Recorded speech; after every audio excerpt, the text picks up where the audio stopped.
It's electric! Hey all, Rick Rex here, back with another one for you on DCUO. And today we're going to begin our look at the electric power set, and we're going to start out with our single target build. Now the chatter about electric's capabilities is not unfounded, as I found out, and you're going to love what I've got put together for you this time. Now we of course are going to check out the build and the loadout, and of course we're going to see what kind of damage it can do as well. But first, if you like what you see and you want more, hit that like and subscribe button to help keep the channel growing, and also to not miss one single update as they drop.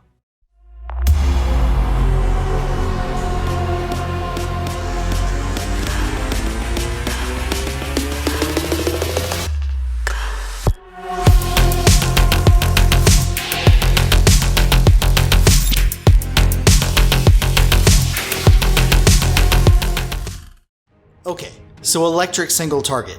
Now I went into this power set with an open mind, trying to figure out a way to maximize the damage potential with the power set. Now what I did notice is that everyone seems to be running Electrogenesis in whatever loadout that they've run across or put together themselves, and this one's really tricky as it doesn't really complement a single target loadout at all. Now the one thing with this power set in general is cooldowns. Every power that you want to use seems to have a really long one, and that could end up turning a great loadout into a trash one if you're doing nothing but waiting on powers to come back. What that tends to do to a power set is to push it into a bottleneck and cause really only one type of loadout to emerge really useful. I think most people are on the right track with a simple wrinkle that makes a ton of difference in damage output. So we'll start as always with our white mods, beginning with our weapon. And we're going replenishing adapter to get power back quickly just in case we run out. And in our head, we're going supercharged circuit breaker to get as many of those off in a run as possible, since that is the dominant supercharge available to us. In our neck, we're going escalating might to take advantage of the 2% might buff that it gives us. And in our back, we're going accelerated Tesla ball. Now, we won't be using this power in the single target build, but we do want to make sure that we don't have to change white mods out every time we swap builds. In our chest, we're going penetrating strikes to leverage that 2% defense reduction on NPCs. And if you haven't heard this before, get rid of core strength. It's outdated by a few years since NPCs have so much defense in today's content. In our legs, well, this one's really up to you. Nothing really works very well with any usable build on electric, so this one's a pick and choose, y'all. In our feet, we're going tumbling master to keep us out of trouble, and a large part of mechanics that happen in content have us needing to get out of the way of things really quickly, so this one's a keeper no matter what. In our hands, we're going max damage to take advantage of the extra 2% damage that it gives us as always. Now for artifacts, we're going with the Trans Strat Solar combo with this one. Trans for the extra crits that it provides, Strat to leverage those crits into innate damage, and Solar for the bump in damage to heat vision, the empowered channeling mod install, and the extra bonus damage that it gives us off of the huge might bump as well. For allies, we're going with the new single target trinity, House of Legends, Batman Who Laughs, and Shazam. Now we're using House of Legends in our attack slot because he is the king of single target damage with his Shock Jock ability. Some of you may be itching to put Shazam here, but there's already been an announcement that he will be nerfed to be in line with other allies available, making House of Legends still the go-to here. Now in our first passive, we're going with Batman Who Laughs for his Luck of the Draw ability and the buffs that his cards provide us. Now this is one of two staples for DPS allies in general, and Batman Who Laughs should be part of every DPS build no matter what. In our second passive, we're going with Shazam for his Power of the Shazamily ability. Now this one is the second DPS staple and should also be part of every DPS build, as this one gives us 6% might bumps every time we throw an ally that lasts for 30 seconds, y'all. That's huge. Now if you don't have him yet, check out the video I did on him and scoop him up, y'all. It's time. For our build, we'll start with our weapons. Since we won't be using it at all, no points are necessary here at all.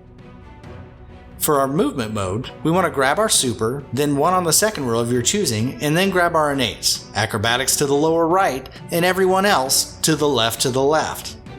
Now for iconics, we're going to want to pick up Robot Sidekick here in Heat Vision. Don't worry about taking anything else at all. Now for our skill or stat points, we're going super powered focus, we're going to max out our crit attack chance and damage, and then we're going to dump everything into might and power. Anything remaining from here is going to go straight into hell, because remember y'all, a dead DPS does no DPS. So for comparison's sake, this build puts my might at 179, 194. Now this is important as you can really make a good comparison of how well this build's going to work for you based on this. My tunes on live are significantly higher than this one, and you should find that as well. And now for the star of the show, and that's the Loadout. So we're going with Voltaic Bolt, Ionic Drain, Tesla Blast, and Amplified Heat Vision. And we're going to round that out with Robot Sidekick and Circuit Breaker. Things of note here. Now we have our finisher as a must, and we have Amplified Heat Vision, which is also a must. Our mid power is Tesla Blast because it hits like a truck. Now the trouble most loadouts run into and cost damage is actually putting in Electrogenesis. It is a building block of the power, but it's just a dot or a damage over time. Voltaic Bolt gives us the same damage potential as it is a dot as well, but it is also a PI applicator, allowing us to maximize Tesla Blast for the extra push to make the loadout sing.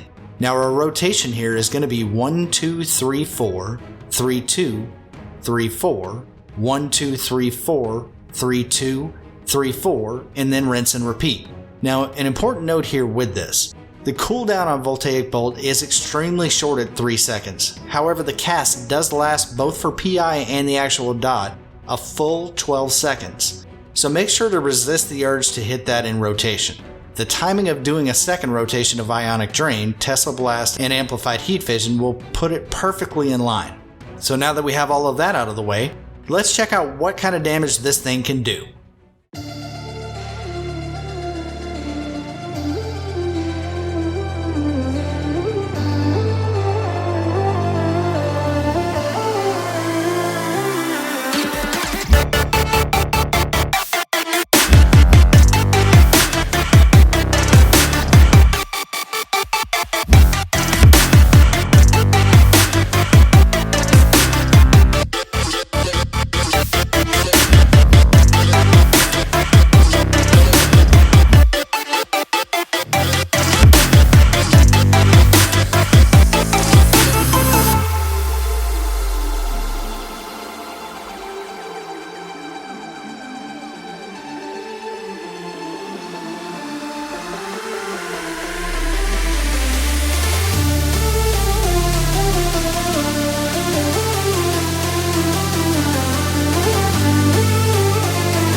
Okay, awesome. So let's go ahead and get the bad out of the way first. Now our low comes in at 103,260, which isn't great, but it looks like the crit gods just didn't smile on that parse for whatever reason, and it happened a few times throughout the parsing. Now they really are outliers as we look at the rest of the numbers though, so our big hit comes in at 160,791 DPS, and that's just ridiculous on a single target parse regardless. But we did see some of them crawl into the 140s range as well, so I like to see that also. But it looks like the loadout's going to live around or average out to the mid 120s to the lower 130s, and that's awesome. But now it's time for my favorite part. Let's drop everything.